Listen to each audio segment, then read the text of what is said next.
చిగురించబోతుంది. గొప్ప దినాలు నువ్వు చూడబోతున్నావు. నీ యేసుకు సమస్తము సాధ్యమే.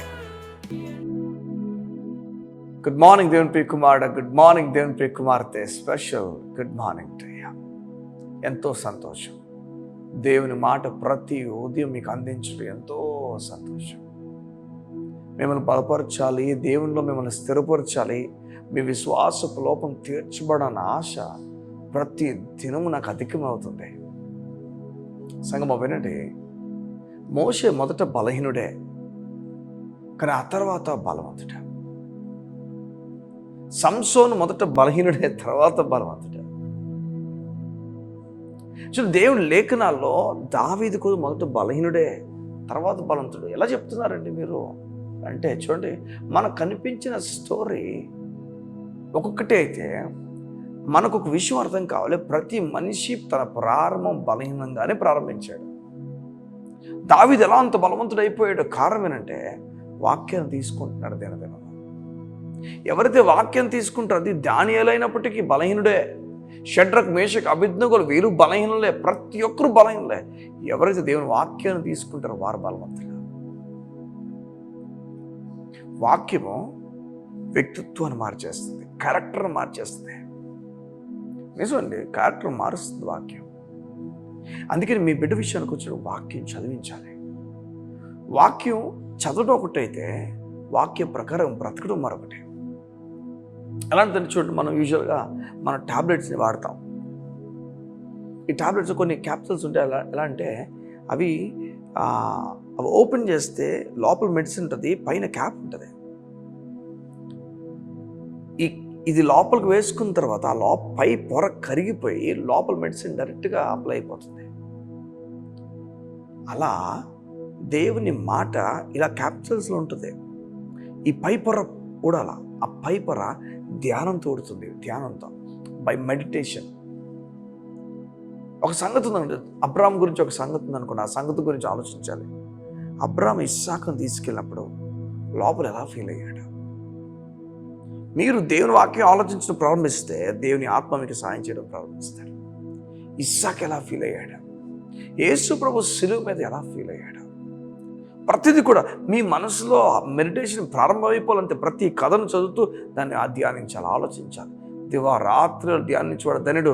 అతను నీటి కాలువలో ఎవరు నాటబడిన వాడే ఆకు వాడక తన కాలం ముందు ఫలమిచ్చి చెట్టు వలె ఉంటాడు. మీకు అర్థమవుతుంది దేవుని మాట? దేవుని మాట మార్చేస్తుంది. అతను చేయనంత కూడా సఫలమవుతుంది. మీరు చేసే ప్రతిదీ కూడా సఫలమవుతుంది. ధ్యానించాలా, మెడిటేషన్కి మైండ్ ఓపెన్ అయిపోవాలా, ఎక్కువగా దేవుని మాట లోపలికి వెళ్ళిపోవాలి. ఎక్కువగా దేవుని మాట చదువుకుంటుండాలా. పిచ్చోడైపోయాడు వీడు దేవుని మాటతో అని అనుకున్న చదువుకోవాలా. అలా మిమ్మల్ని ప్రోత్సహిస్తున్నాను. ధ్యానం చదవండి, దేవుని మాట చదివి వెళ్ళి ధ్యానించండి. దేవుని మాట మీ జీవితాలను కాడుతుంది. మోషే ప్రారంభం చూడండి. నేను వెళ్ళను దేవా, నా వల్ల అవ్వదేవా, నేను చేయలేని దేవన్నవాడు ఆ తర్వాత కొండపైన ఏకాంతంగా దేవునితో గడుపుతున్నాడు. ప్రజల కింద ఉన్నారు, గొప్ప ఘనత ఉంది, నీకు గొప్పగా పేరుందంటే లేదు, అక్కడ కాదు. ఆయన పేరు ఎత్తపడాలి. ఆయన పేరు. అట్టి సేవకులు, అట్టి మనసు కలిగిన దేవుని ప్రజలు నేను ఉండాలా. వారు బట్టి దేవుని రాజ్యం కట్టబడుతుంది బలంగా. మనసంతా దేవునితో నింపుకో, దేవుని కృపతో నింపుకో, దేవుని కార్యాలతో నింపుకో. ఘనమైన కార్యాలు దేవుని ద్వారా చేయబోతున్నాడు.